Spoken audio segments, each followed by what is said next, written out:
صدر Donald Trump نے قطر کو امریکہ کا قریبی اتحادی قرار دیتے ہوئے اسرائیل کو احتیاط کا مشورہ دے دیا۔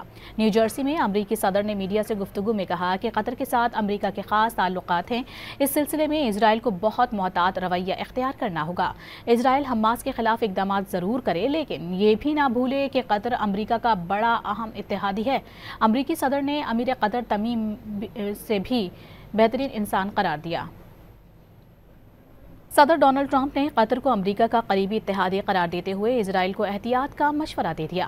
نیو جرسی میں امریکی صدر نے میڈیا سے گفتگو میں کہا کہ قطر کے ساتھ امریکہ کے خاص تعلقات ہیں، اس سلسلے میں اسرائیل کو بہت محتاط رویہ اختیار کرنا ہوگا۔ اسرائیل حماس کے خلاف اقدامات ضرور کرے، لیکن یہ بھی نہ بھولے کہ قطر امریکہ کا بڑا اہم اتحادی ہے۔